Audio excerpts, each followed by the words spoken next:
All right, a Heisman Race is heating up, and it's time for it to start heating up even more with these players start having their Heisman moments, which of course is their big moment where they get the spotlight, and they deserve to win it. And right now, it's actually a pretty good race, as the top of the race is led by quarterback sensation Joe Burrow, also Tua Tagovailoa, Jalen Hurts, and Justin Fields. The only other non-quarterback that's really in it is Jonathan Taylor. And some dark horses that could maybe possibly win it: Isaiah Simmons for defensive player. Then you got J.K. Dobbins, Chuba Hubbard, and Justin Herbert. And maybe even Jacob Eason can put his name in there. And then some big dark horses, like people who not going to win it at all. But it's okay to put their name in the hat, like Chase Young, Trevor Lawrence, and maybe Jake Fromm. But more likely, those people will not win it at all. So let's not worry about anybody else except for these top four guys. Of course, the four quarterbacks that are doing their job. And we'll put Jonathan Taylor as well. So Joe Burrow has played 7 games so far this year. And in those 7 games, he has thrown 218 passes, 173 of those were complete, and he has rushed for 39 times. His passing completion is 79%, with 2,484 yards, 29 touchdowns, 3 interceptions, and a 216.2 rating. Then for rushing, he has 94 yards and 2 touchdowns so far. His best games this season so far, his Heisman moment at the moment, is his game against Florida, where he went 21 for 24 with 87.5% completion rating and 293 yards, 3 touchdowns, and no interceptions, while also having 6 rushing attempts for 43 yards.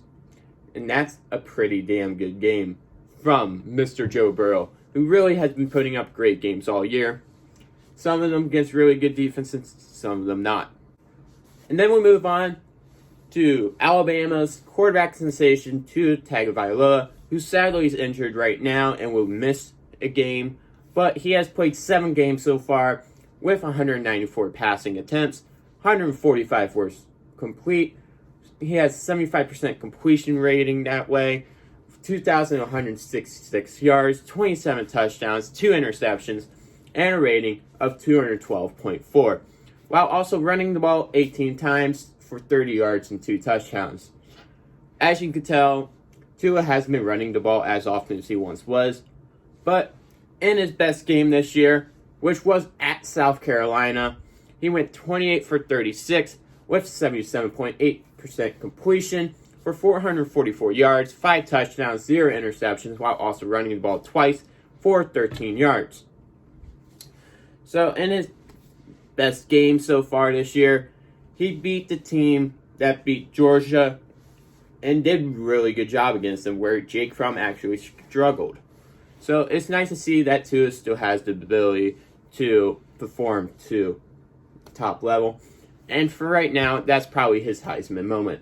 Then from one Alabama quarterback to another former Alabama quarterback, we move on to Jalen Hurts, who also has played 7 games so far this year, while passing for 154 attempts, completing 114 of those, having 74% completion rate for 2,074 yards, 20 touchdowns, and 3 interceptions, and has the highest rating out of all the quarterbacks at 226.1, while rushing for 84 times, 705 yards, and 10 touchdowns. As you all know, Jalen Hurts is more of a dual threat quarterback, kind of like a Lamar Jackson type, Mike Vick type, you could say. Then his best game so far this year was actually his first game this year, which was against Houston, where he went 20 for 23, 87% completion, 332 yards, 3 touchdowns, no interceptions, while running the ball 16 times for 176 yards and 3 touchdowns.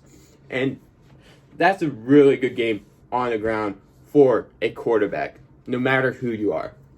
But Jalen Hurts kind of takes a hit with the Heisman moment, since the Big 12 is kind of weak this year, and the Big 12 is not notoriously known for a good defense.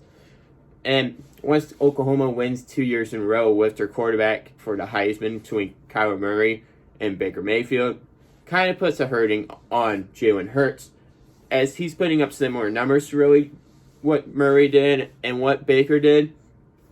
But you can't do much when the Big 12 sucks, especially Texas this year. And then we move on to the UGA transfer that transferred to Ohio State, and Justin Fields, who has played 7 games this year as well, throwing 164 times in those games for completing 116 of those, with having a 71% completion rating, 1,492 yards, 22 touchdowns, an interception, and 190.2 rating, while running the ball 63 times for 291 yards and 8 touchdowns. And I really hope that today's a day that Justin Fields puts a Heisman moment in, but his best game so far this year has been against Cincinnati, where he went 20 for 25, 80% completion, 224 yards, 2 touchdowns, no interceptions, while running the ball 9 times for 42 yards and 2 touchdowns. I'd really put Justin Fields at number 5 behind Jonathan Taylor, but I really hope he has a great game today against Wisconsin and goes off for like 300 yards, 4 touchdowns, and like 50 yards on the ground with another touchdown, so he can put his name actually in the Heisman conversation. Because if he does that against Wisconsin, he would definitely have put his name at the top for Heisman consideration. And then we move on to the team he's playing today for the running back of the Wisconsin Badgers, and Jonathan Taylor, who has played 7 games so far this year, running it 157 times for 957 yards, which is 6.1 yards per attempt, and 15 touchdowns. He's also caught the ball 16 times this year for 138 yards and 4 touchdowns. Jonathan Taylor is more of a ground and pound type running back. He's not more of a receiving back like you see more often nowadays, where they do it all. But he can catch the ball if needed. But more than likely, you're just going to use him ground and pound on the run. His best game so far this year was against Michigan, where he ran the ball for 23 times and ran it 203 yards, average 8.8 yards per carry, and 2 touchdowns, while also having a catch and 5 yards. Of everybody on this list, I honestly think Jonathan Taylor has the best Heisman moment so far, as he went off against Michigan. For when you run the ball 20 times and get 200 yards off that, and while also putting up 2 touchdowns, that's just a phenomenal stat line. It'd be interesting, though, as he does face a really tough defense today in Ohio State. I would say, though, no one has had a complete Heisman moment yet for these quarterbacks. I say Jonathan Taylor has for a running back, but no one's had a complete Heisman moment yet for a quarterback. Joe Burrow's really the only one putting up impressive stats day in, day out. At least that's what I think, since he is one like leading everybody and everything. But if I were to predict the finals, I do think Joe Burrow will end up holding up that Heisman Trophy at the end of the year, with Jalen Hurts at a close second. And then more than likely, it depends on Tua's how long he's out. But I think Jonathan Taylor can sneak in the third, with Tua being 4th and Justin Fields being 5th. So, who do you guys think is going to win the Heisman Trophy this year? Also, what games are you guys looking forward to for these Heisman potential winners? And, of course, just leave a suggestion for me down in the comments below for a new sports topic. Who knows? Your sports topic may just be in the next video. Also, thanks for watching. Make sure to click on the links down below. There's a Discord link, Instagram, Twitter, and also a Patreon link. And, of course, just make sure to keep the sports week flowing throughout the day.